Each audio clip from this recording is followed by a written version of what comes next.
ในวันเมื่อในก็เป็นปีพุทธศาสนา2 เฮง 5 ปาก68ว่าปีใต้2 เฮง ปลายปาก19นี้ปีก็3 เฮง 3 ปาก86คู่เดิน4ขึ้นมาวันละอยู่3 คำปีคิดวันที่1เดิน3ปี2 เฮง 25ในวันเมื่อในก็เป็นวันเปิดปังตราปอกกำทน1ที่วัดป่าอนัตตาวิปัสสนากรรมฐานทำป่องวานนาเยิงหน้าสารหน้าไข่เจเว้ง4 เสียงเทตอนโดนตีเมืองไตปอจันในก็เขาเลยมาเปิดปังตราปอกกำทน1ว่าเจิงนั้นแนวแลหนังอันตะกะเขาเจ้าเขากูเจ้ากูป้าลูกมากูตีกูผายกูไปยอเกี่ยวเขาในก็ลูกมาตั้งออกตั้งห้องตั้งจานในลอยมาสู้ตุ่มกันฐานเฮาที่ได้มาเปิดปังตลาปอกกำทน1ตีวันหน้าเยิงในก็คือเฮาปอเขาอกเขาใสคือเฮาปอป่องอกป่องใสกว่าในปอกกำทน1นั่นในก็แปลว่าเป็นอันดำดองยาวก็เป็นอันสั่งถูกอันมันแม่นชื่อใจน่ะเตียนเฮาหาอะไรมาเฮ็ดปางสร้างตื้อกำตราปอกกำทน1ในก็มือหนังปักเปิงเตียนเฮาเลยวางไว้กุฏิกุตังเตียนนาตาวิปัสสนากรรมฐานมีอยู่3ตีในอนัตตาวิปัสสนากรรมฐานหนองเขียววันร่วมดอยสะทงวิดาคิเล็กเมืองใต้ปดอกคงเจ้าก็อนัตตาวิปัสสนากรรมฐานทำป่องวันหน้าเยิงอนัตตาวิปัสสนากรรมฐานวันโป่งเล่ากัดกูเจ้าก็เวียงตนตีในก็3 ตี 3 ตั้งในก็มันเป็นปักเปิงเดียวกันแต่ย้อนเบอร์นั้นในตะกาเขากำปะเฮาถอมตราปันเอาว่าต้ากว่าเย้าก็เขาไปขำสินพอเขาขำสิน8 สินเก่ากว่าต่อในต่อถึงวันพอออกเย้าก็คือเขาอยู่ในศีลในธรรมเลยเสนั่นเย้าก็เจ้าสาวที่อ่อนนางวันไหล4 ขิงปอกไหล2 ชั่วโมงก็เขาก็ดีอ่อนกันเฮ็ดจ้างตื้อกรรมกว่าในข่าวตัง11 วันดุมตั้งแต่วันที่1ต่อถึงวันที่11ย่อมเบอร์นั้นยอกี่เขาเจ้าเขากูเจ้ากูป้ายอกี่เขากูก็กูก้นได้มาหอจอดถึงที่นายาก็ยุ่มยำว่ามีกู้โสตังหลีก็เบอร์การศาสนาพุทธคัมภราเป็นเสาในมันมีอยู่2 เปิงน่ะขันธาธุระวิปัสสนาธุระปริยัติแหละปฏิเวทามันหอจอดถึงกว่าที่เป็นอริยมรรคอริยผลเนี่ยก็เบอร์นั้นการว่าเป็นกุลพุทธศาสนายุ่มยำเกอหลีของพุทธศาสนานั่นก็เฮาก็ได้มาอย่างจอมเส้นตังอริยมรรค8 เปิงเพราะว่าเส้นตังปัญญาศีลสมาธิย้อนเบอร์นั้นแหละเฮาก็ได้เอาเปิงพอสั่งคำสอนของบุญคำพุทธคัมภราเป็นเจ้าเตียนไรห่อไว้ปัญจวัคคีย์5 เจ้านั่นในเมื่อเหลือน8 ลอง1 คำต่อถึงเหลือน8 ลอง5 คำนั่นเจ้ายาหันเขาเจ้าปัญจวัคคีย์5 เจ้านั่นก็ตกเป็นยาหันถากว่าตั้ง5 ป้า5 เจ้าย้อนเบอร์นั้นแหละมันเป็นเปิงคอสั่งคำสอนของพุทธคัมภราเป็นเจ้าเฮาวางไว้ย้อนเบอร์นั้นในแหละเฮาก็ไว้สาถึงพุทธคัมภราเป็นเจ้าพระเป็นเจ้าว่ามันมี3 สูตร 1กิเลสานิโรธาสัมมาสัมพุทธะขันธานิโรธาสัมมาสัมพุทธะธรรมาธาตุสัมมาสัมพุทธะกิเลสานิโรธาสัมมาสัมพุทธะนั่นเหมือนหนังเจ้าใจสิทธัตถะออกบทจ้างทุกขาจริยะในข่าวตั้งพวกปีย้อม2 เหลือนนั่นก็ขึ้นมาเป็นสัมมาสัมพุทธะเย้ากิเลสานว่านั่นเฮง5 ปังนั่นไกว8ห้องว่ากิเลสานิโรธาสัมมาสัมพุทธะอันนั้นสูตรที่1วนมาอยู่2 เฮงไป2 เฮง 5 ปาก6 ปากแล้วเขาก็ไม่ได้ทบได้ยากก็ในสูตรที่2นั่นขันธานิโรธาสัมมาสัมพุทธะแก่นเจ้าเข้าสวนมหาค่ำกว่าเมื่ออายุมันเจ้าได้อยู่80 ว่าเจ้ามันได้อยู่45 ว่าดุมเป็นสูตรที่2เขาก็ไม่ได้ทบยากก็ในเขาเลยมาทบยากศาสนาพุทธคัมภราเป็นเจ้าสูตรที่3มันว่านั้นธรรมาธาตุสัมมาสัมพุทธะธรรมะมี2 เปิงธาตุมี2 เปิงสัมมาสัมพุทธะมี2 เปิงธรรมะอันว่านั้น เพราะปริยัติว่าเนี่ยอภิธรรมะสุตันตาวินัยเนี่ยอภิธรรมะ42,000 เหงสุตันตา21,000 เหงวินัย21,000 เหงเนี่ยทำดังโมตังเสียงเนี่ยมีอยู่80,000 เหงอันเจ้าสังขายาเขาเมฆาเขาในเมืองมันอันที่เป็นยังตื่นทำเห็นอยู่ปริยัติเห็นเอาข้อสั่งคำสอนของอุณคำพระราเป็นเจ้านั่นห้องมาเป็นปริยัติปฏิเนี่ยนะปฏิอันเท่าได้มาจ้างตื้อกรรมตรานั่นในห้องมาเป็นปริยัติปฏิอันนั้นห้องมาธรรมะในหลิงในลายธรรมะในข้อสั่งสอนของพุทธคัมภีร์เป็นเจ้าอันที่เป็นปรมาธาเสจาเตเนี่ยธรรมะในบอกว่าอนัตตาวะสเปธรรมะอนัตตาวะทำดังเสียงในเป็นอนัตตาวะก็เบอร์นั้นแหละเพราะเขาที่เอากับกูคอกูกรรมอภิธรรมะก็รู้เอาสุตันตาก็รู้เอาวินัยในก็รู้เอาเนี่ยมันนำนะก็เบอร์นั้นนี่แหละเขาเอาอนัตตาตัวเดียวสเปธรรมะอนัตตาทำดังเสียงในเป็นอนัตตาแต่อยู่ไรมันยาวคอเหลียวมุนหมดทำ84,000 เหงในเป็นอนัตตาอันนี้พออะไรมาถอมมายินเหมือนไหนเอาในเละจนที่ห้องว่าเข้าได้ถอมยินตราเตวะถอมยินทำเตวะทำมาโนั้นถาตู้นั่นเป็นเศรษฐีกองมูถาดอกพุทธคัมภีร์เป็นเจ้าเฮาเหมือนหนังปานเมื่อคุณออกข้ามาสก้าธรรมาราชาแจกเพถาต่อพระเป็นเจ้า84,000 เหงกองนั่นเข้ามาในเมืองสุวรรณภูมิเนี่ยลูกเอาตั้งแต่เมืองปากการมาฮอดจอดถึงดีเมืองมันฮอดจอดถึงดีเมืองใต้ปอดจานปอดห้องฮอดจอดถึงเมืองใต้ปอดออกฮอดจอดถึงกว่าในเมืองพุทธศาสนาต่อถึงพ่องย่าเมืองเหลียวเนี่ยมันมีถาดแจดอยู่ในเมืองใต้เขาเนี่ยก็มีตั้งนำเมื่อหนังมวยต่อเมืองกึ๋งเมื่อหนังมวยต่อนำแจดตีหมากมงสูงนั่นยาวกว่ามวยต่อกาดกูเนี่ยเพิ่งก็ห้องมวยต่ออันนั้นเป็นถาดต่อถาดแจดพระเป็นเจ้าเขาเลยมีไว้ในแหละเปิ้นห้องว่าเป็นถาดต่อเมื่อหนังเคียวฝังคำพุทธคัมภีร์เป็นเจ้าเขานั่นสิ่งหนึ่งอยู่เมืองเขสิ่งหนึ่งซ้ำอยู่ในเมืองสิโอลังกาสิ่งหนึ่งซ้ำอยู่ในเมืองขีตาวติงสาตีถาดเฉดีจุรามณีนั่นสิ่งหนึ่งซ้ำอยู่ในเมืองนากาอันนี้มันยังมีลิบยังตึงเปียเนเปียตัวเปียหางแหละเวลาธรรมะถาตู้เดียมันเป็นปรมาธาเสจาเต้นั่นเนี่ยพอเขาหนังรับตาหาก็เขาหันอันเจ็บแกนต้องตอดเนสานสันไว้โคมไต่ไม้กระดอนแข็งสู้ตุ้มจับยายจิ้มหยอดเป็นดูนั่นอันเขาหันเจ็บหันเสียบหันไม้นั่นอย่าไปถามว่ามันเป็นอันพิษเขาหันถาดแจนั่นเจ็บแกนต้องตอดเนสานนั่นเป็นไหวยอดถาดลมอันไม้อันกัดอันอุ่นหนาวนั่นเป็นเตโซถาดไฟอันนักอันแขนอันอ่อนนั่นเป็นปัทวีถาดลิ้นอันจับยายจิ้มหยอดเป็นดูนั่นเป็นอาโปถาดน้ำพอเขานั่งรับตาหาหันคำเดียวบางพอเขาติกาไว้ทัดที่ไหนก็ทัดแจดออกที่ไหนก็มวยต่อออกมันแจดเต็มแจดเต็มก็มหูด้วยกับพอมันนั่งรับตาตัวในเขาถึงหันอันแจดในตัวในใจเขาเนี่ยจองว่าอย่าไปเมาอย่าไปกวางหาอันเมียดหรือหาอันแจดว่ะอันแจดเนี่ยมันมีที่ในตัวในใจเขาเนี่ยแจดหรืออันเจ็บอันเสียบเนี่ยก็มีอย่าไปถามว่าอันเจ็บเสียบเนี่ยมันเป็นของดีโกมใช่มันเป็นเสียงดีนั่นอันเจี๊ยบอันเสียบอันไม่นั่นพอหันกำไรก็ปองว่าเมื่อหนังเข้ากับไว้สาถาต่อพระเป็นเจ้าอันเจี๊ยดเอาก็หันทัดอินนำนมไพ่ห่มกูมันนั่นก็ในสามมาในสัมมาสัมพุทธะเป็นยุคทูพุทธคัมภีร์เป็นเจ้าอันเป็นซ้อนกันเป็นหลอกกันบางปอก็เอาอุเทศบางปอก็เอาพิรามิดหล่อเอาบางปอเอาต้องเฮ็ดเอาบางปอก็เอาหินแฉกเอาเลียกหล่อซะไหนเอาต้องหล่อซะไหนเนี่ยก็เป็นหุ่นห่างก็เขเฮ็ดก็เหมือนเขใต้เฮ็ดก็เหมือนใต้มันเฮ็ดก็เหมือนมันเคยอะไรเฮ็ดก็เหมือนเคยนั่นอันนั้นมันเปี้ยนี่ห่างพุทธคัมภีร์เป็นเจ้าเนี่ยอันนั้นเขาเอาตานเนื้อตัวไหลวะเพื่อการตัวอยู่เสตาเนี่ยก็มันหันไรวะตานในเนี่ยตาที่หันตานในใดเนี่ยตีเลยเอาปฐมท่าเสจาในสอกหาตัววะสัมมาสัมพุทธะอันเต้เป็นสังละสมาธิที่สัมมาสังกัปปะวะสมาธิที่หันทุกข้าสมาสังกัปปะวนมาทุกข้านี่เป็นอนัตตาอันนี้เขาเลยหันอันเจดอันมันอันแมทยังตึงมีอยู่พองยามเมื่อเหลียวเนี่ยธรรมะธาตุสมาสัมพุทธะพระราสูตร3เนี่ยยังตึงมีอยู่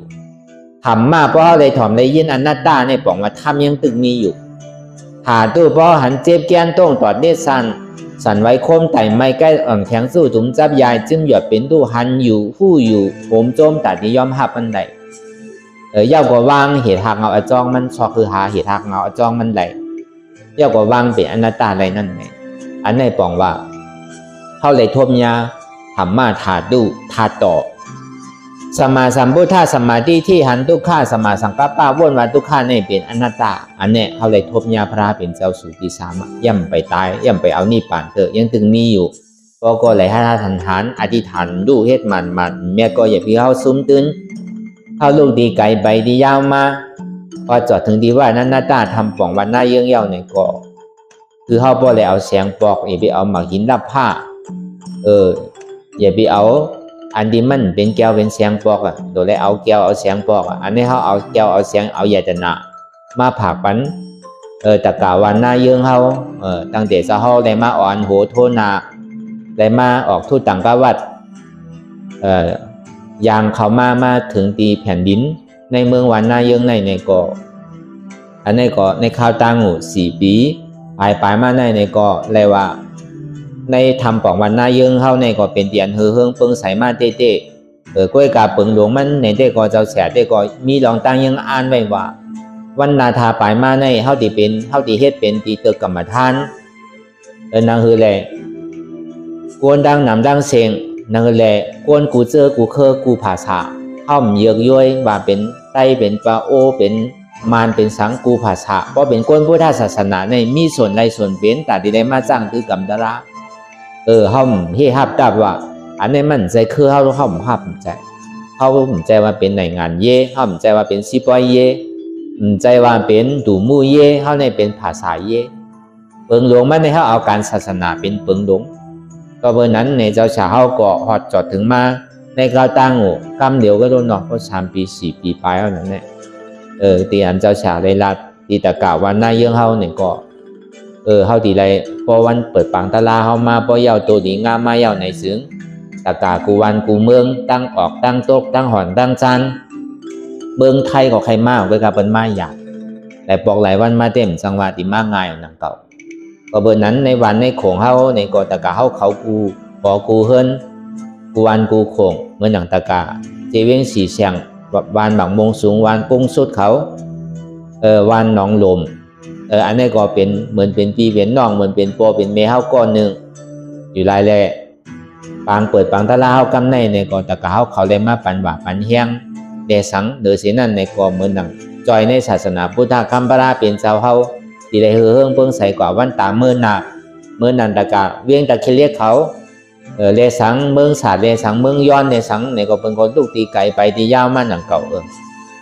ก็เบอร์สังเป็นหยุ่มยำว่าเหมือนพึ่งว่ะเพราะมันหอมทีไรก็เป็นแค่หาตอนทีนั้นนั่นน่ะอย่าไปเฮ็ดเหมือนหนังแมงม้วนหันคีว่ะเนาะเจออันเปี่ยวอันม้วนอันเซอกลุ่มกาเปี่ยวจอมลูกจอมลานกลุ่มกาเปี่ยวจอมหอจอมเฮิรนกลุ่มกาเปี่ยวจอมโผจอมเมกลุ่มกาเปี่ยวจอมบางมีดีเปลี่ยนกลุ่มกาเปี่ยวจอมรองตั้งกล้าตั้งขายเนี่ยมีสุดมีเสียงอีกบอกตายก็ห้อมปลาเมื่อรู้ก็เบอร์นั้นในวันเมื่อไหร่นี่เรียกว่าเป็นวันมังกรหรือวันมังกรเมียดที่พี่น้องเจ้าเคยพุทธศาสนาเฮากูภาษากูศาสนาเลยมาจู้ตุ่มกันหลายตีหลายภาษาหลายตั้งเลยมาเปลี่ยนลองตั้งหูตั้งหันกันเลยมีลองตั้งคัดใจกันคือพอมีลองตั้งยังอ่านอันหนึ่งอันเดียวกันนั่นเลยพอเดี๋ยวเขาจอดถึงที่นี่ป่านดีกัดเย็นนั่นในก็เลยว่ามันเป็นอันเป้งปอเต็มทนกว่าก็เบอร์เปิงดวงอันเท่าเลยมาเมทำในสังเลยมาเฮ็ดทำไมอยู่ในสังในก็เพื่อเขาเคยเปิดปังตะลาเคยมีปังตะลาแต่ก็เขาเลยเฮ็ดวิจาก็เป็นกู้โสตั้งดีโดยเสียนั่นกายกู้โสมก้าวในก็โอ้จากโคของเงินคำก็มีเจตนาอันใหญ่อันกว้างอันใหญ่เต้เฮ็ดไทยเฮ็ดสวนเฮ็ดนาก็ก็เก็บซิมหอมไว้ก็เลยก็นั่นก็เลยดูเขาซ้อมพักซ้อมเดี๋ยวว่ามันเต็มทนเพราะล้วนเพราะเหลือปอกคำทนหนึ่งก็ในเพราะเป็นตันในเพราะปอกคำทน2 ทน 3มาในดีเป็นก็คือทางโดยเสนั่นมาเนี่ยก็ดีอยู่ที่เศร้าเฮาก็อยู่ว่ามันพอไปเต็มทนก็จังเฮ็ดซื่อก็เป็นซื่อก็คืออะไรมีน้ำใจต่อกันเนอะก็มันกว้างป้นก็อันเปิ้นอยู่แก่ป้นเนี่ยก็ปันเปิ้นอยู่พ่อง ก็เบอร์ที่อยู่ที่เศร้าเฮาเนี่ยมันตึกมาเฮ็ดสร้างใหม่ก็นี่แหละมันไปเต็มทนเตอก็เบอร์นั้นในหนังอันเฮาเลยอุบสีเจ้าเสียเฮาเลยลาดไว้นั่นในก็ปองว่าแต่ที่เสียจ่าเอียนเสียจ่าอันที่เฮาเลยลาดเลยว่าไว้ในก็ปองว่ามันดูเสียจ่าเนาะเหมือนเฮายามลาดเนบอกตะกาวันหน้าเยื่องเขาพอลุงเรียกเขาเลสังพอลุงหนีลุงหน่อยเขาตั้งโมตั้งเสียงเป็นเก้าเงาในวันในโขงวันหน้าเยื่องเฮากูหอกูเฮิรนเฮาเลยมีเสดันนะกาวาเลยปองเป็นเนาะได้หลู่ได้ต้านเนี่ยก็หาดีว่ามันเมียเฮาเป้เลยอันใดเฮาเลยหลู่ข้าวสารหลู่น้ำหลู่สังเลยจอยกันด้วยป้อมเลยยุดเลยย่างเลยลือเลยเศร้าเลยว่ามันเป็นกายากู้โศเป็นอันทอดันเมียเท่ากับลักกับโจรเท่ากับเต็กเตียงเปิ้นเกิดโดยสถาของเฮาเต้เนี่ยลองอันเฮืองเปิ้งใส่กว่าวันตามเมื่อน่ะในภาวะจาปานในก็ปองว่าปืนเฮาก็ดีภาวะจาปานนามาเนี่ยก็ปืนเฮาก็ดีในวันในของเฮาลูกหลานเฮาเจ้าคือศาสนาเฮาเนี่ยก็ดีเลยเฮืองเปิ้งใส่กว่าวันตามเมื่อน่ะก็เปิดว่าอุ่นเจ้าเต้เนี่ยก็มันหมอลาดหมอห่อหมอวากันน่ะเนาะเพราะตะกาคำจอยปัจจัยสีเปิงสีป้าตามันดีเป็นมาเพราะแต่ในแต่ก็ติ่มเป็นไรหนังเก่าก็เบอร์นั้นกูก้นคืออะไรมีโหมจมดูก็เลยดูให้ก็ซ้ำในเฮ็ดแล้วเนี่ยอันดูก็ซ้ำดูตะกาเขาก็อันมาจ้างก็ซ้ำมาจ้างเต้กำนั้นนี่มันใกล้ห้างกับห้างมาน่ะเนาะตะกาวันหน้าเยื่องเขาเลยสังบางวงสูงเลยสังในห้องในเขาตะลาเต้นาเตอก็เปิดหางในฝั่งตะลาวเนี่ยก็มันเป็นอันให้เฮ็ดเต้นันนะก็เปิดในข้าวตั้งตั้งแต่เอาปี2019มา19มาต่อถึงพอยามเดี๋ยวนั้นก็มันมีหลายเจอหลายรองหลายเปิงเตียนมันทางห้างแต่ที่ได้มาเปิดฝั่งตะลาอะไรก็เปิดนั้นในข้าวยามมือเดี๋ยวในพอยามเดี๋ยวในเนี่ยก็มันเป็นอันสั่งถูกอันดีงามเต้อันดำรองมันเต้เนี่ยก็ใครอ่องเปี้ยนใดก็อ่องมันตั้งก่อนเนาะลองวันลองเมืองลองเจ้าลองขุน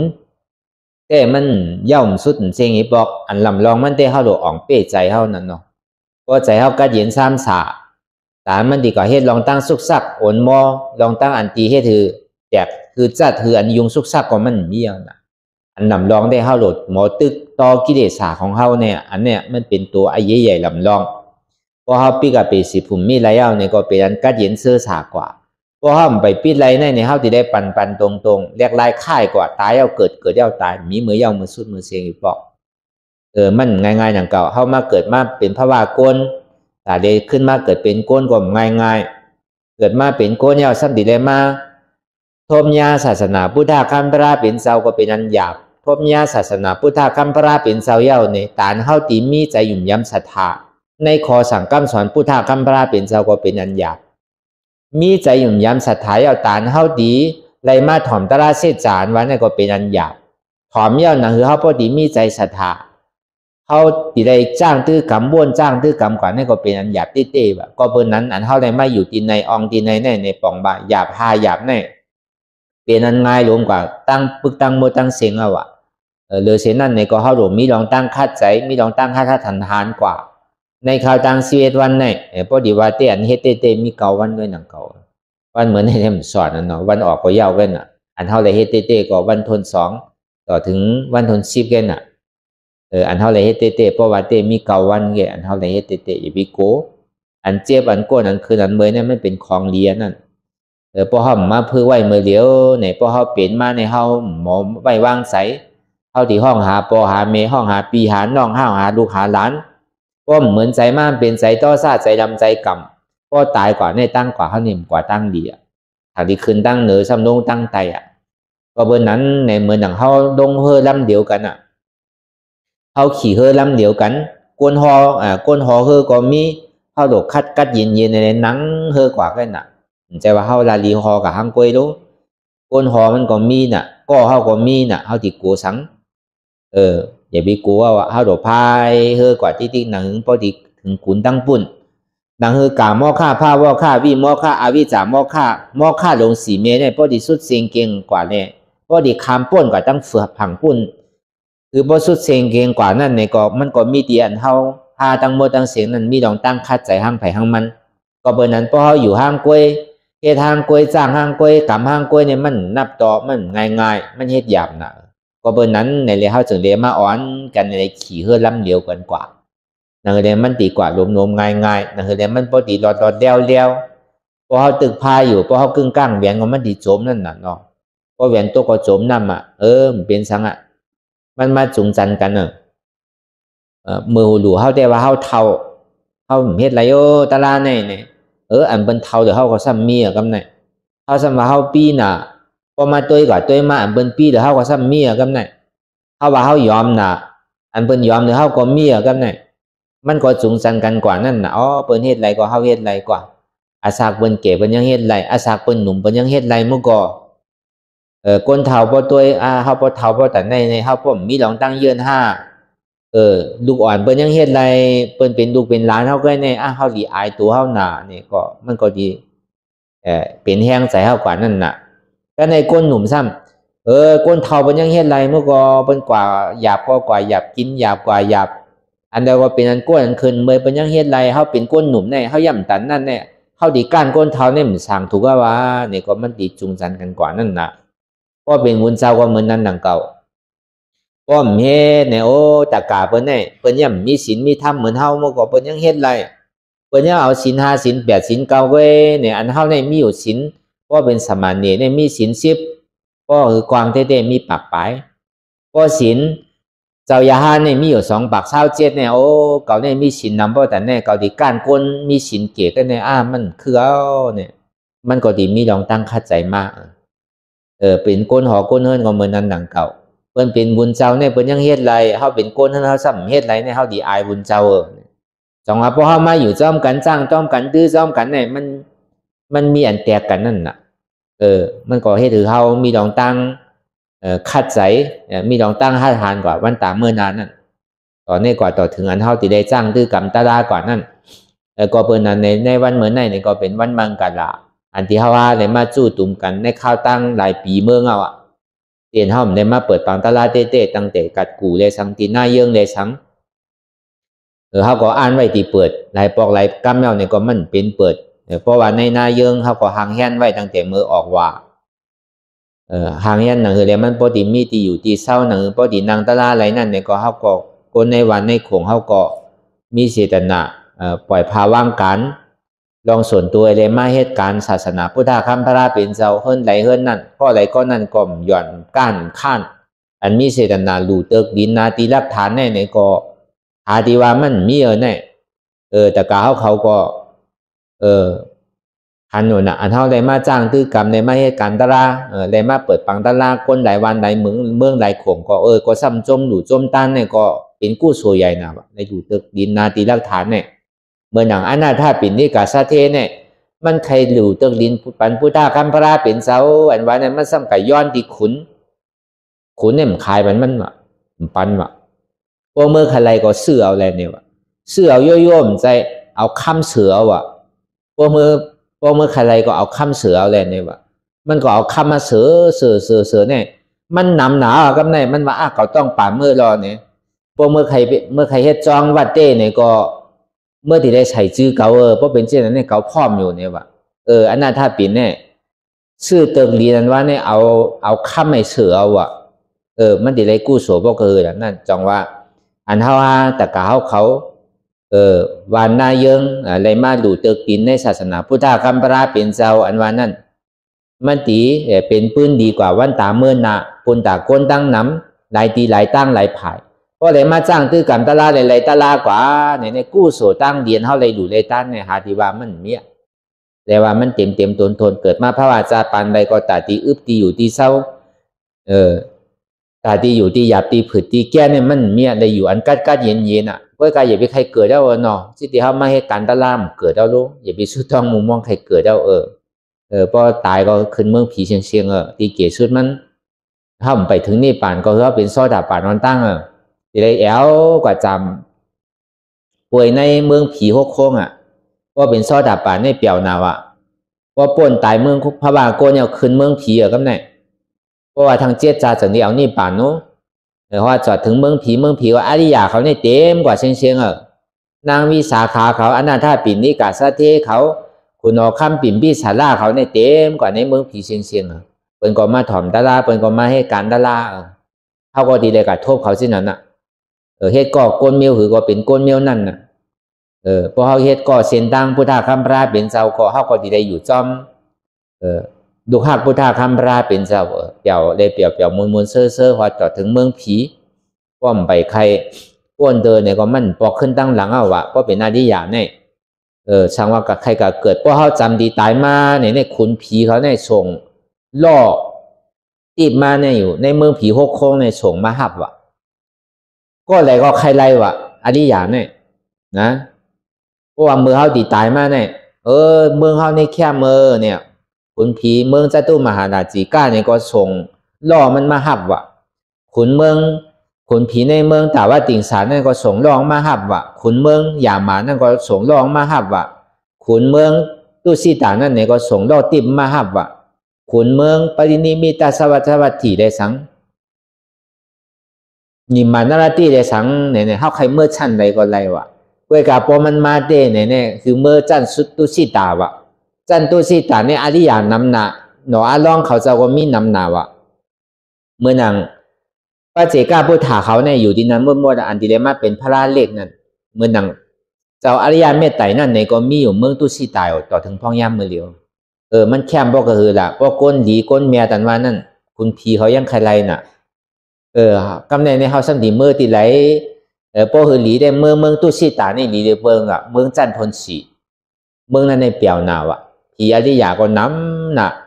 หนอลองเขาเจ้าเตียนในมาติได้มาเป็นพระเป็นเจ้าตั้งนานนั่นก็มีที่เมืองนั้นเชียงว่ะเมืองตุสิตาเนี่ยเป็นเมืองถอดเมืองแมตเต้ว่ะตัวลงดีโฮมโจมบอกก็คือละเพราะเขาเห็นหลีเนี่ยกว่าวันใดอยู่เมืองใดก็เปิ้นเจอพวกก้นเมื่อก้นหลีเนี่ยอยู่เฮิรนก็ตุกข้าเฮิรนไม่หอไม่เฮิรนอยู่เฮิรนก็ปอมเมมอยู่ไรซ้ำสาอยู่วันหนึ่งไรค่ายมาวันหนึ่งอยู่เฮิรนหนึ่งไรค่ายมาเฮิรนหนึ่งก็เปิดลูกเหลือกำน่ะอาปิเยหิวิปโยสัมปโยโกตุโขมาโกก้นนั้นเท่าหักมักเจอก้นนั้นเหลือกำวายหยาบซ้ำไรอยู่จำเหมือนติ๊กกำพิษบอพิษเมกำลักโคของเงินคำมันก็เป็นทุกข้าแล้วนั่นก็เบอร์นั้นอย่าไปใครอยู่ในเมืองคงกลางเนี่ยเฮาหลกคัดใจห้างไผ่ห้างมันคือเดี๋ยวจอดถึงก็เบอร์นั้นก้นหลีในอยู่ที่ไรก็หลีอยู่ในวันในขงก็ทุกข้าวันขงอยู่ในเมืองก็ทุกข้าวันเมืองอยู่ในโลกกัมพาเนี่ยก็โลกกัมพาก็ทุกข้าพวกขุนเมืองดีก็ก้นในเมืองไอ้ทุกข้าจริงๆพวกเจ้าโลกกัมพามลีเนี่ยก็ในโลกกัมพาในทุกข้ากันจริงๆเพราะว่าก้นวันดีก้นเมืองดีก้นอ่อนโหทนนานในวันในขงดีเนี่ยก็ก้นวันก็กัดยินเพราะว่าขุนเมืองดีเนี่ยก็ก้นในเมืองก็กัดยินพวกขุนโลกัมพาลีเนี่ยก็ในโลกัมพาเนี่ยก็กัดยินก็เปิดใครเป็นใครมีหิมอาณาอำนาจกันในโลกัมพาเนี่ยเป็นที่นั้นร้อนนุกขุนเมืองอันวันนี้มันมีเมื่ออิ่มเติงหิปอกว่ะอันอิ่มเติงเนี่ยมีสีเปิงว่ะหนึ่งหมากตาเนี่ยพอหันจู้เนี่ยหมออิ่มว่ะสองมาเนี่ยน้ำปังหลายเนี่ยผลตกมาอ่านโหปีมันก็อิ่มว่ะมันล้นว่ะสามมาเนี่ยขุนเมืองอันว่านั่นอิ่มมีว่ะใครอยู่ติ๊กๆว่ะขุนเมืองเนี่ย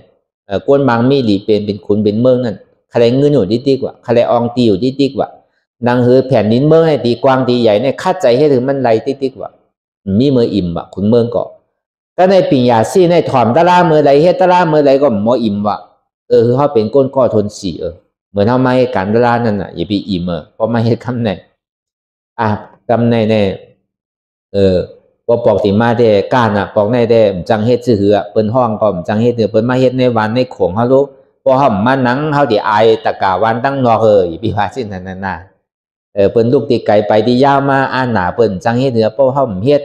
เปิ้นซ้ำตีว่าเฮาในเนี่ยอย่าปีว่าสิ้นนั้นปอกติมาซ้ำหือคืนในทางเงินนำเลยในทางปอกทนหนึ่งเฮาก็ในเฮามาสอนด้วยเมื่อเจ้ามีใครมี70แล้วว่าสังขายาเนาะเขาก็มี70ปลายเอาน่ะแคบหนาวในปฐมมาอ่อนตั้งแค่ไหนพวกใครนำเลยที่น้องเขียวในน้องเขียวมันถึงน้องเขียวในเก็บสลางมี68กันน่ะอันนี้ผมมี70ปลายเอาแคบมาไหนทำเขาเนี่ยมันเป็นดีทอติมเมียแต่อ่อนตั้งเนี่ยทำดีเนี่ยมันเป็นมือปานพุทธคัมภราเป็นเจ้าเขาเป็นหนออลองเป็นเปิ้นห้องว่าจ้างเผิกงานเลี้ยงแบบทำอันตีวานเขาเนี่ยนะตีในทำเขาเนี่ยพวกกับตัวลีตั้งเหนือมันมีเป็นหางก็โขจ้างไว้ที่เจ้าชากิ้งตั้งเหนือบน เพราะตัวดีๆมันเป็นหางจ้างไว้มันเป็นมือปานพลาเป็นเจ้าเฮามือเป็นจ้างเผิงงานแหลงอันนี้มันง่ายๆดังเก่าทีในมันเป็นทีทอดทีเม็ดอยู่หลายเดป้อมถึงขิงถึงข้าวถึงยำเจ้ามันมาเนี่ยก็ไผไก่ยากกับเก้ามันไรทีในใครจ้ามไม่แต่กาวเขาหูนป้อมถึงขิงถึงข้าวถึงยำมันมาเนี่ยเจ้าอะไรนิมิกมือตึกอยู่ที่ทำกุ้งซองนั่นเนี่ยก็อธิษฐานไว้ดังเก่าเอนานวาตียางทู่ต่างก้าอะไรลูกเอาตั้งแต่ตีกัดกูเขาในกะฮอดจอดถึงตะคีเล็กโอ้ยกะมาฮอดจอดถึงทีทำกุ้งซองกำในทำอยู่ไรมันจือเนี่ยมันใครกว่าที่กันน่ะอยู่ที่ก็เป็นสิ่งนั้นยาวเนี่ยก็ถึงคำขึ้นวันหนึ่งมานั่นอันนี้เท่าที่ใครเหนียปืนอันเท่าไรมาทบทำป่องอันตั้งมันห้อนมันไม่น่ะเพราะถึงกลางคำกลางขึ้นมายาวเนี่ยเจ้าเสียเฮานางตาลายาวเนี่ยอธิษฐานดื้อกว่ากั้มเนี่ยก็ซ้ำขึ้นหันมีอยู่ก้นหนุ่มโคขาวโคเผือกกับ2ก้อก้นใจก้อนหนึ่งมียิ่งก้อนหนึ่งเขาเอากอกหวานบอกกับอันน้ำเนียงเขากินหวานเป็นหวานเรียกๆใส่แก้วใส่แสงไม่หมดก็ใส่แก้วใส่แสงเอาเนี่ยเอามาอาปันเจ้าเขาสมาธิฐานไม่วันหนึ่งเงินในตึ้งยาบาทหนึ่งก็ตึ้งเอา2มาเนี่ยพอวันกว่ายาวเนี่ยของเปิ้นมาดูวันว่าได้อันเปรี้ยวเป็นเมียวอันเจียวได้ตึ้งเอาโดยเสนนำแกดูกินนำแก3มาตุ้งซ้อมกิน4มาเนี่ยซุ่งในสปิด5มาซุ่งตาเหลียว6มาเพราะเปิ้นมาส่งตั้งนำหักอธิษฐานจิเนี่ยออกมาเงินเป1 บาท1ก่อมป้ามาพงก่อมป้ามาก็อธิษฐานที่นั้นยาวเนี่ยก็ถึงกลางค่ำกลางคืนมาเตะพอมาอย่างกว่า2ก็เอาแก้วเอาหวานมาอาปันอันนี้มันเป็นแก้วเป็นเสียงเป็นยาตนาเข้าเนี่ยเขาก็ไปมาเขายามหึงหนาเยาไปมาหึงเอาตีอาปันเจ้าขึ้นก็เปิดเป็นของเจ้าเขาตีอาปันเจ้าขึ้นเนี่ยเขาซ้ำว่าซ้ำเถียงมันว่าของเขาเงินเขาย่ำยาบเขาย่ำเอาซ้ำเดียวเอามาอาปันเขาอย่างเพราะเขามีเขายังใครปันสู้กันเขาใครไล่แก้วเสียงมันมีการมีขันคือก็เย่ามันใครไล่เงินบาท1ก็ใครเอาเขายังตีปันสู้อยู่เพราะสู้ใครไล่ก็เอาแหละเนี่ยถือดินนุงสายพาสังกันเพราะสายพาสังกันเอาเสียงในตกมาเป็นหวยใหญ่หวยลงเสียงเนี่ยใหญ่เลยเสียอันเขามาปันนั่นเขาดีปันสู้เนี่ยก็เป็นสิ่งนั้นมาถึงกลางในเจ้ามาในยุ่มไรออบสัปปีเดียวก็ไปมานั่นน่ะลูกเขาตีกุ้งซองมาไปมาสมัยยาฉากเหมือนเขาตีเฮ็ดกองมูนั่นน่ะขาวันนายยังเขาก็หู้หนังเก่าเขาตีเฮ็ดกองมูได้ไปมาก็มาอยู่มาเรียสมาหันลุงเรียกเขาอยู่หลายวันที่ลุงเรียกเมื่อนั่นลุงเรียกทำย่อกาดน้ำมันหนอว่าอย่าเป็นเนี่ยตายเถอะเพราะเมื่อไรเลยหันเขาเปิดปังด้านล่างคืออาซักมีอยู่ปากเศร้าเนี่ยนั่นอย่าเป็นเนี่ยตายเถอะเนี่ยก็ไม่มาถามว่าทำเมียเจ้าแน่ใครอยู่ที่ทำที่หัวเนี่ยมันจะดีมาก่อนมาที่ทำป่องเนี่ยเป็นขี้ฝุ่นเป็นลิ้นปิกไว้เป็นเชียงที่ทำนั่นนอนก่อนจังนอนดีจังนอนซื่อๆนอนเหง่งที่ไหนก็ลุงเรียกว่าเจ้าที่นอนอะไรว่าจังกับไปทำหนาเปิ้นชัดนอนใดก็เขาก็นอนใดกว่าเนี่ยเฮ็ดสิไหนก็อธิษฐานเอาเพราะเป็นเช่นนั้นก็อธิษฐานเพราะว่ามันถึกดีเป็นปื้นดินศาสนาพุทธกัมปราเป็นเจ้ามันตีเถิงเปิ้งใสกว่าวันตาเมื่อนาเต้เนี่ยก็ติอธิษฐานด้วยหมอกเดือนนึงพอเหลือนึงเขาก็ติสืบยางกว่าทั้งเอาพอถึงเดือนมายาวเนี่ยก่อนในเมืองเปิดซ้ำซิมอ่านหนานั่นมันจังออกป้อมใจก็ซ้ำดีขึ้นสืบไปกว่าต่อถึงฮอดตะกี้เรียกนางเก่าด้วยกันมันเป็นแล้วก็เบอร์นั้นก็หันถึงน้ำใจแต่กาวันหน้ายังเขาได้มาเฮ็ดเบียวิจารได้มาปัดเพียวลุ่มล่าจอยกันเอาทำอันที่มันปีกไว้เสียงมาหินบ่เต็มไม่เสียงมันเหมือนที่ไหนลูกมือกูปอกเนี่ยมาหินเนี่ยบ่เต็มปีกไว้เสียงไผก็ฮัดยาฮัดเกาเจ้าฉาอ่อนโหโทนายได้เอาขี้ผุนเอาสังออกอันเตียนเท่าไรก่อหินไว้เช่นนั้นก็เปิดหมากหินมันว่าลิ้นมันว่าเพราะห้อมเฮ็ดเช่นนั้นมันดิกิงลงมาทางไตเสียงเอาน่ะก็เปิดนั้นได้มาที่ฐานที่นั้นยาวนี่ก็มันก็มีอันจำหลายเจอหลายร่องมันตามบรรเทาเนี่ยมา3 วันน่ะพอมันหนังยาวนี่มันดิมีโรคมันห้องตะกาเขาบ่โกหมดนั้นมีวันหนึ่งห้องมาก็ถึงนางตะลาก็ลูกกว่าไผลูกกว่ามันนั่นน่ะนอนกว่ามันปันนอนเอาตั้งแต่กลางคืนต่อถึงเมืองแรงต่อสู้กับมันเนี่ยสงเมตตามันก็เมา ผีเนี่ยมันมี3เมลอ่ะ1เขาใครมาย้อนกู้โส2มาเขาใครป้วน3มาเขาใครมาจ้ามอ่ะผีเนี่ยมี3เมลเพียนใครมาจ้ามเนี่ยปันกู้โสก็คำเอาคำคันไรกู้โสเนี่ยคันไรวะปันก็คันไรซ้ำดีให้สังพวกยาก็หวังกันตัวเนี่ยวะเอาอันหน้าตาหวังมันนะคำไหนหวังกับหวังมามันพอเขาลืมตัวมันมาจำเขาอ่ะเขาก็ว่ามาเลยหวังเขาจุนตายอาชาเขายอมจุนในศาสนาพระเป็นเจ้าว่าพอเมื่อฮัดเอาตายก็เอาตายเลยหวังกันขึ้นหนึ่งพอถึงเมืองเลี้ยงมันจะกว่าก็ในพวกทน2มาทางไม่อยู่ตีนอนตีนั่นกำเนิดปันนอนนั่นก็พวกหาตีนอนมาอยู่ตีนั่นเหมือนอย่างอังตีมาเฮ็ดท่าเฮ็ดยิ้มเฮ็ดงามมันต่อสู้กันทางก็ในพอถึงวันทน3มาเนี่ยมาเป็น5-6ตัวพอมายาวเนี่ยก็พอไว้เสนั่นมายาวเนี่ยก็มายาวก็มายาวเนี่ยใช่ไหมมันถึงมีผีน่ะมีเปกตะมีอสุรกายเตรียมมันไปไว้ที่ทำนั่นก็เปิ้นกว่ารูกว่าต้านเปิ้นกัดใส่บาใส่เข้าใส่ซ้อมใช่ไหมแน่มันปันเขากินมันกินเนี่ยที่ก็ก็ในพอเป็นนั้นมาเนี่ยจึงที่ค่ายย่ายมันเนี่ยแหละบอกปันมันดีเลียพวกใครอุบสังก็มาอุบเป็นกล้ามเนี่ยมันก็พวกใครกู้โสก็สาธุเอาไว้แล้วที่เลยเป็นกู้โสตั้งเลียเนี่ยพวกเป็นนั้นก็มันสาธุเอาไว้ก็อันจ้าเป็นเป้กดานเป็นเพียนคำพวกนี่นำหนาลูกเอาตั้งแต่ทำเนยต่อถึงทำไตอ่านโหเฮงโหหมื่นมันน่ะอันคำพวกนั้นนุ่งโคขาวโคเปิกก็ในพอมันหนังตะลายาวเนี่ยพอเขาส่งเมตตาปันเขาสาธุเอาก็เขายกมือไว้เหมือนหิ่งห้อยรับกว่าโก้นกว่าเสียงเอามันก็ผีเนี่ยก็มันมีอันเปี้ยเหมือนโกนของเขาพอโกนให้โกนหลงมาเนี่ยก็โกนอันมารูปตุ๊บตับมันจังอยู่รู้ก็ขุนเมืองขุนวานมาเนี่ยก็อันจ้ำเป็นขุนนั่นก็อยู่จำไรนั่นน่ะผีก็มีเหมือนโกนเท่าหนังเขาก็หันถึงว่าอันนี้มันตีเป็นตีอันศาสนาเฮิงเปิ้งใส่กว่าวันตามเมื่อน่ะมันตีเป็นโกนตีเลยมาอ่องตะลาทูตะลาเมียดอันนี้ข้อที่1ก็ใน2มาเนี่ยถึงเมื่ออาศักจะเขาอะไรอยู่เมื่อนั่นอะไรอยู่40เมื่อป่นมาติดตายเมื่อขิงนั่นลูกเอาตั้งตะกี้เล็กมาเนี่ยก็มันเป็นข้าวยำอาศักติโมดอาศักติเชียงพอมาสิหนันยาวเนี่ยพอกัดเจ้าตัวเนี่ยพอมันนั่งเนี่ยเมื่อกูปอกเนี่ยพอเขาตัวดาราเนี่ยพอเขาอยากตัวหายไป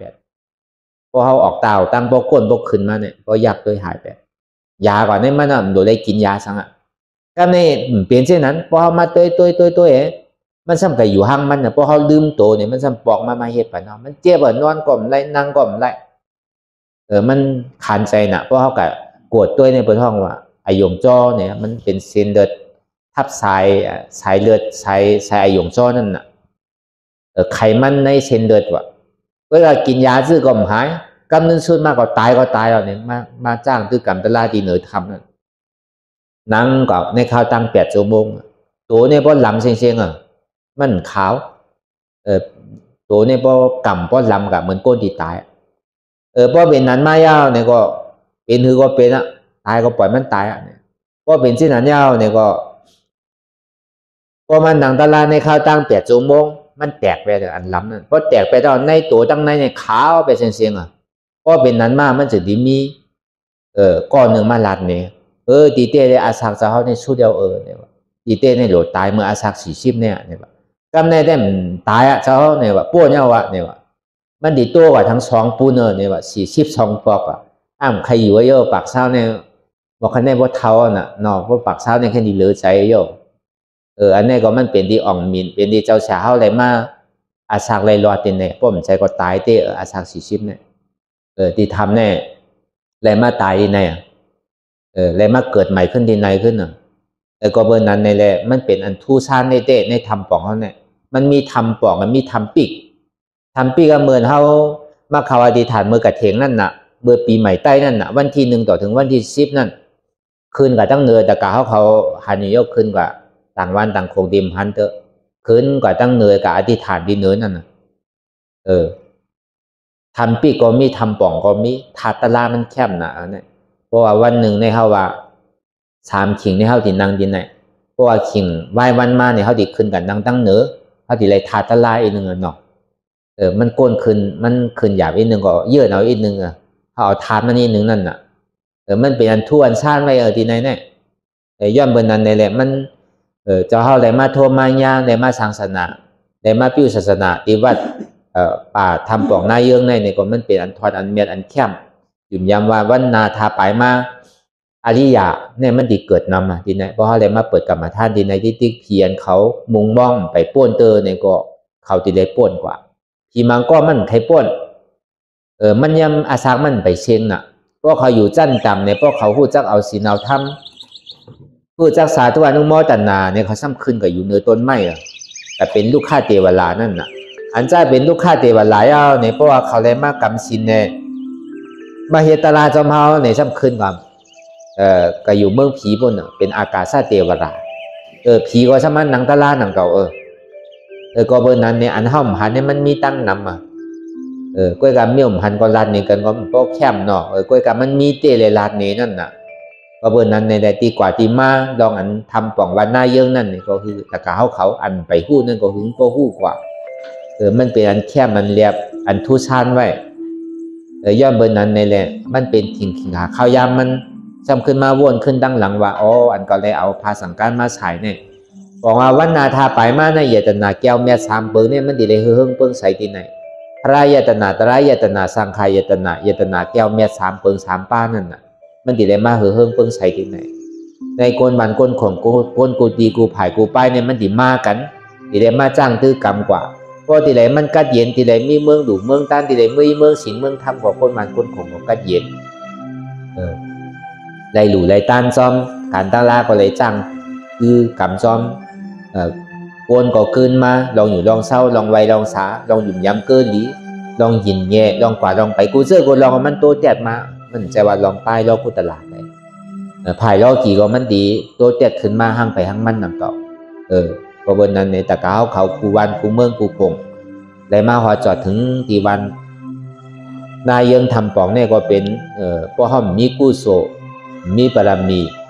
ในโฮมช้างโฮมดูกันมาในยามเป็นปีเป็นน้องกันมาเนี่ยก็ห้อมมาถึงนั่งเก่า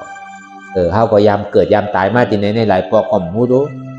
ตอนหนังทีมหมากบงศูนย์ก็เขาก็ยามเป็นปีเป็นน้องกันมานั่นทีมหมากบงศูนย์ก็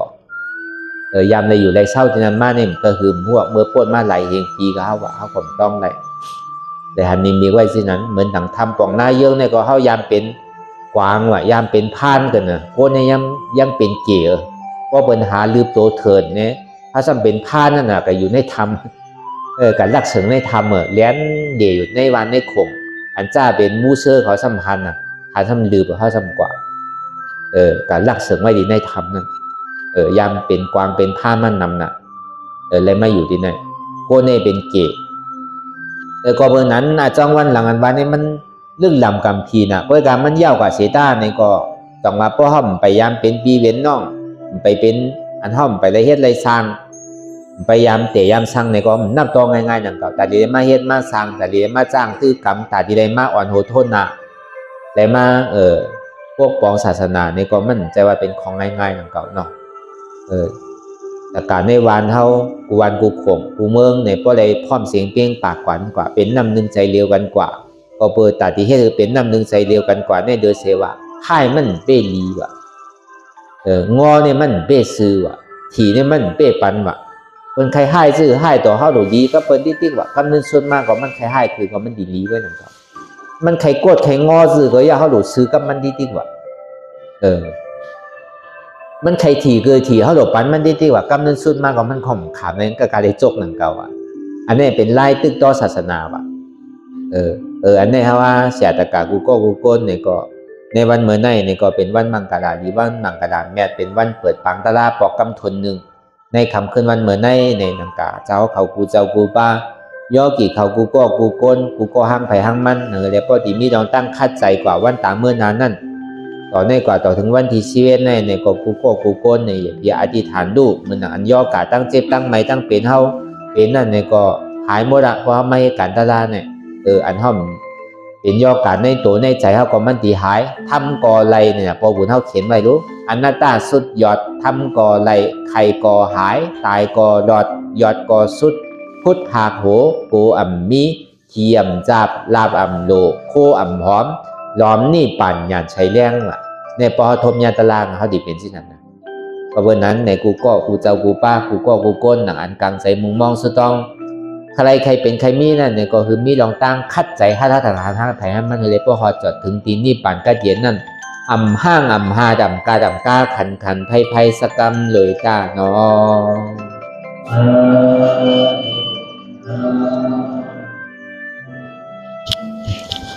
ต่อสื่อการนี้ก็ย่อกี่เขาอ่อนกันหับศีลเนาะเขาติเลยอยู่ในศีลในธรรมกว่าแต่เจ้าสังขารเขาหรือว่าซ้อมเรากี่ยิ่งใจเขาcáiถูกดีละว่าซ้อม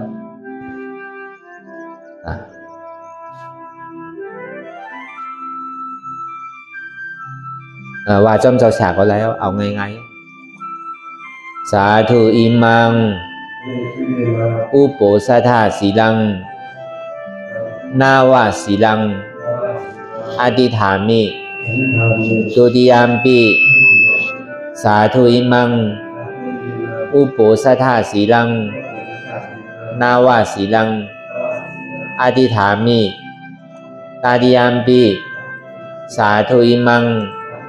อุปสถาสีลังนาวาสีลังอธิฐามิอธิฐามิอธิฐามิอันนี้เขาเลยหับกันศีล8ศีลอุปสถะศีล8ศีล9ก็ในต่อ10กว่าในก็อธิเลยอ่อนกันไว้สายตนาแก้วแม่3เปิง3ป้ายก็ที่เลยดูพันธา5เปิงโดยเช่นนั้นก็เขาที่อ่อนกันต่ออริยะก็ยาวเนี่ยก็เขาที่ได้อ่อนกันนางตะลากว่า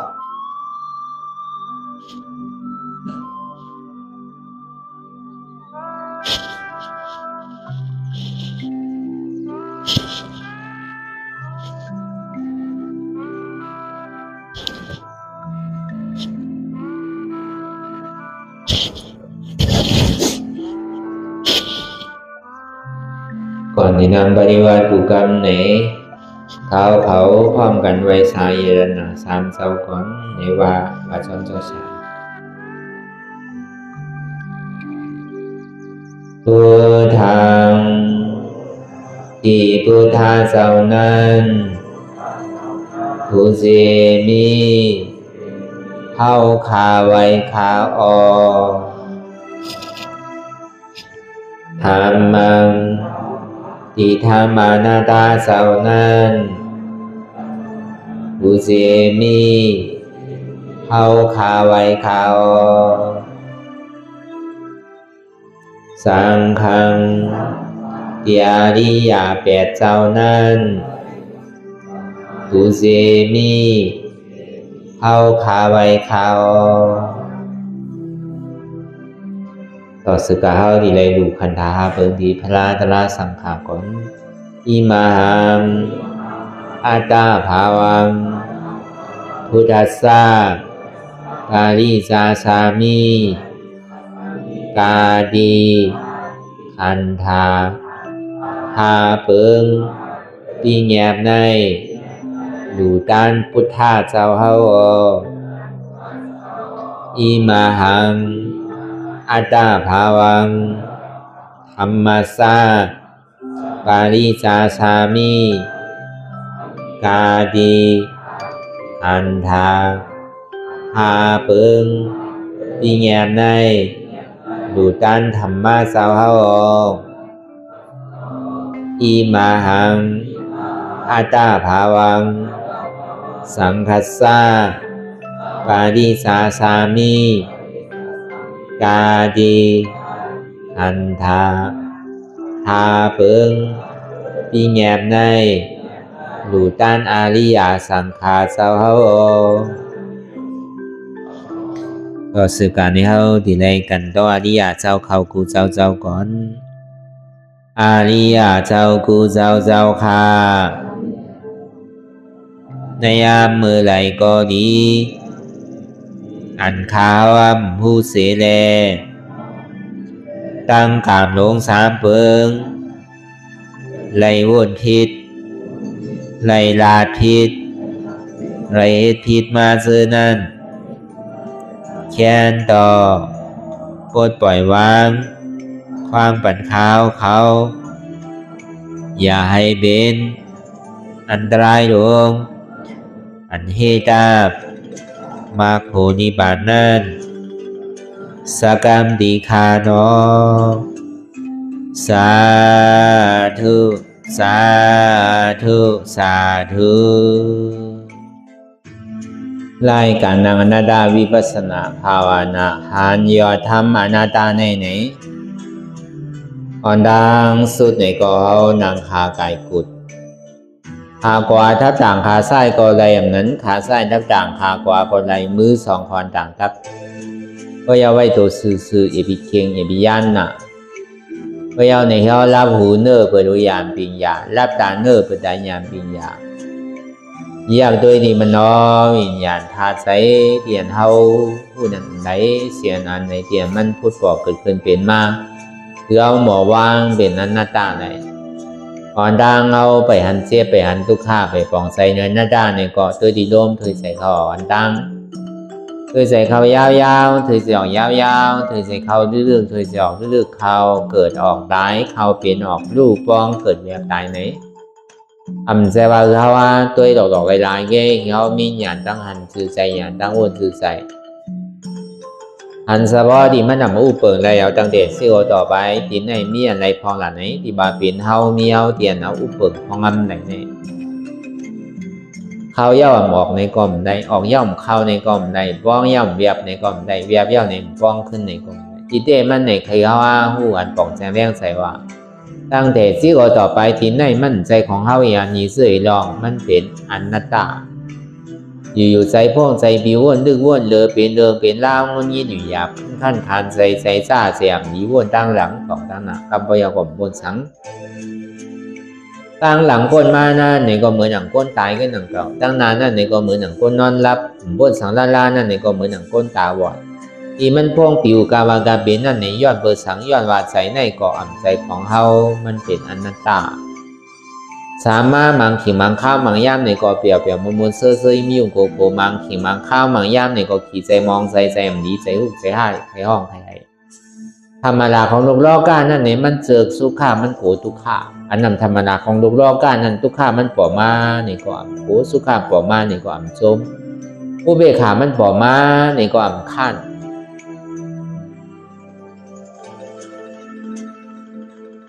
อันมันหมายแมนซื้อใจเปิดดังเสียงนั้นหันอยู่ผู้อยู่ย่อมห้ามวางเป็นอนัตตาเนี่ยหันเจ็บผู้เจ็บห้ามเจ็บหันทุกข้าหูทุกข้าห้ามทุกข้าวางทุกข้าเป็นอนัตตาพูดปอมาดีตัวก่อนใจตัวเก่าเนี่ยพูดปอมาดีใจก่อนใจเก่าพูดปอมาดีเจ็บก่อนใจเจ็บเก่า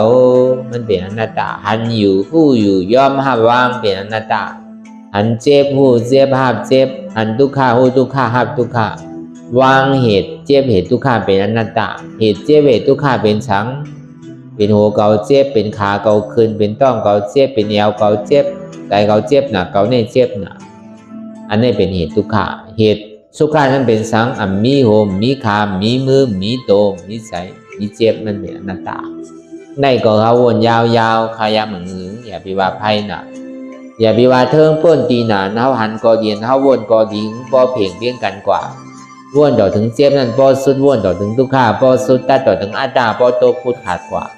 อะไรที่มันพูดบอกเกิดขึ้นเป็นมานั่นในกองเขาพอหมอว่นวางแจบตัดเป็นอนัตตาสะพอไหลไหน